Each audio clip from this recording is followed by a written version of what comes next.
Hi, this is a session for Contributive Diplomacy in Creative Industry, Positive Cases.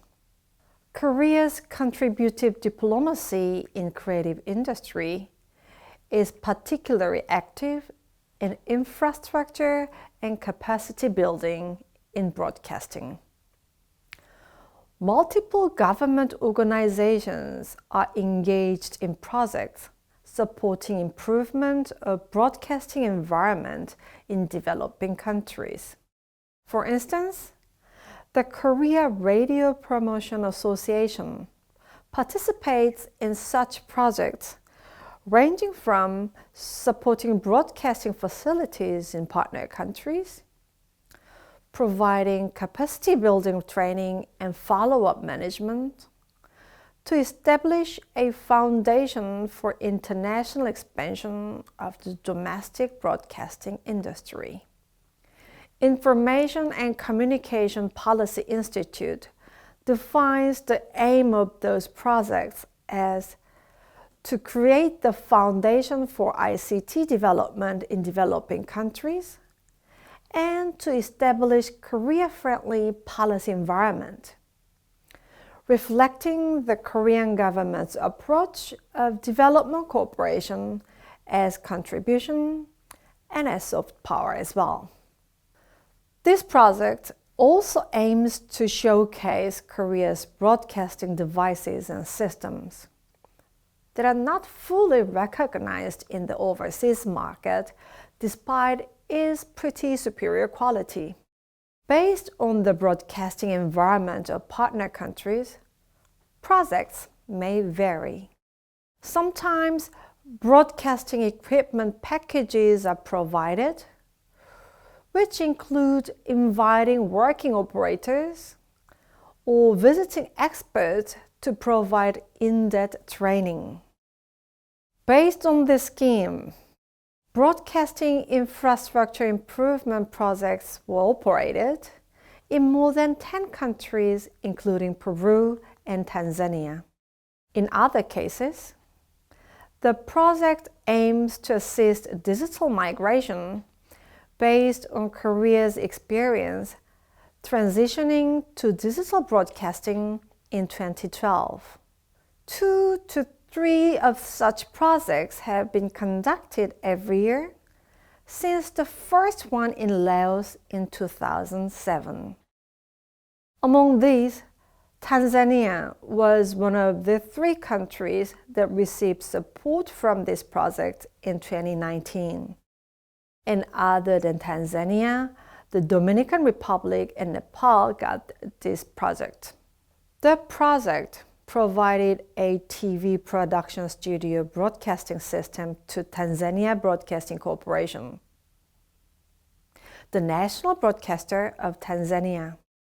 Tanzania began transmitting digital broadcasts in 2012, but the broadcast production was mostly conducted using analog methods. The Tanzania project is particularly meaningful as it was the first package-type broadcasting equipment support project over many years. The project was conducted in public-private partnership with KOICA, broadcasting company SBS, education enterprise Daegyo, the Korean Radio Promotion Association, and an NGO, Good Neighbors. A studio building was established within TBC to operate education program production facilities, and a broadcasting system compatible with the existing digital broadcasting transmission system were set up. Daegyo provided its educational animation Happy Talk to produce content translated into Swahili, the local language of Tanzania. And SBS helped producing the contents in Tanzania. This case shows positive public and private partnership by multiple entities with their own expertise. There is another positive case of contributive diplomacy in the creative industry, FLY, and Eileen will explain the project FLY.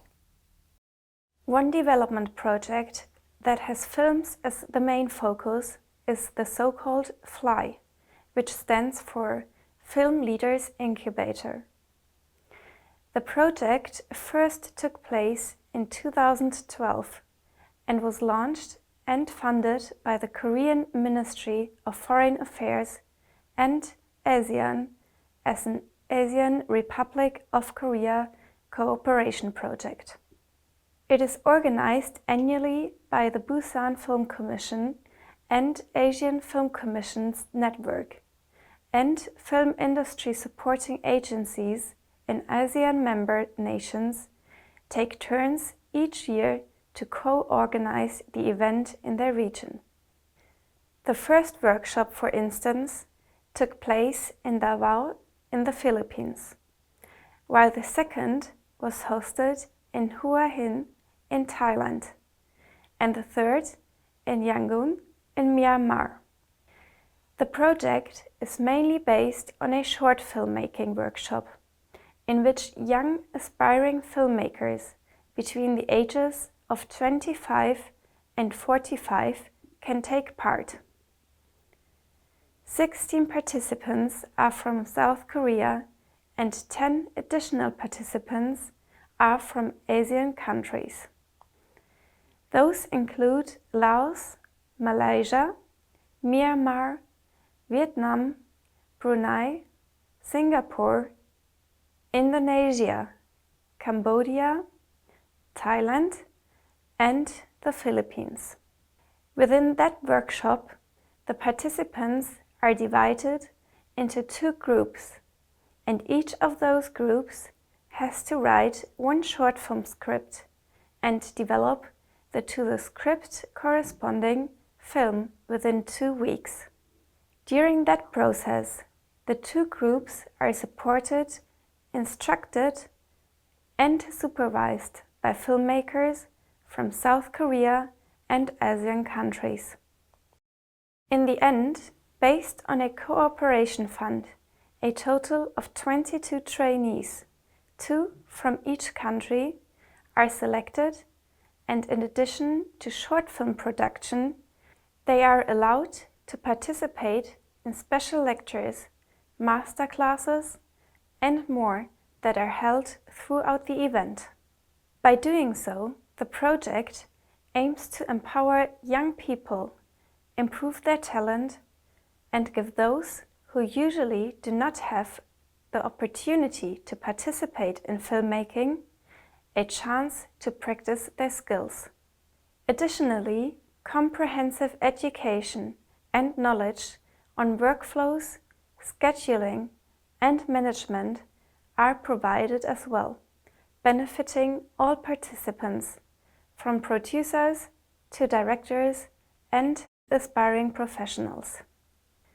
At the same time, the Republic of Korea acknowledges ASEAN's increased attention as a new film market and combines it with its own attempts to enter the local market and achieve better results.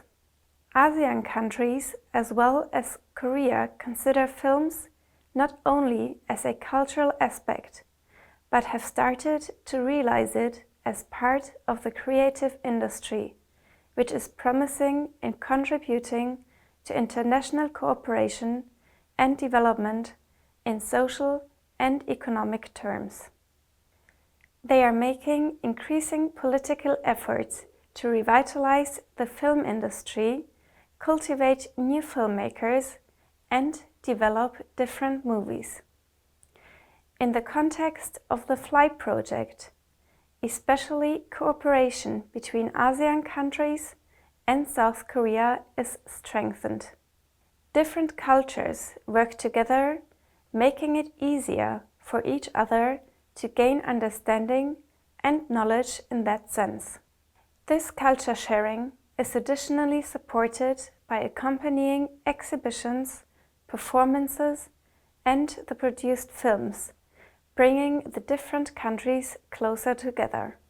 Moreover, the movies often do not only refer to those individual cultures, but they regularly also address especially political or social issues, showing individual perspectives on those from different ages and countries. Examples can be seen in showing the struggles of young people growing up in poverty and their future opportunities based on that, or the consequences of a suicide attempt for young children. In total, Film Leaders Incubator has already accompanied over 178 young filmmakers from 8 countries since its first workshop in 2012. Another event organized in accordance with the FLY project was the FLY Film Festival in 2017, which was hosted by Busan Metropolitan City and Busan Film Commission, sponsored by the Busan Asian Film School and supported by the ASEAN Republic of Korea Cooperation Fund. During that festival, 32 films from 9 countries were shown to the audience, of which 113 were FLY alumni.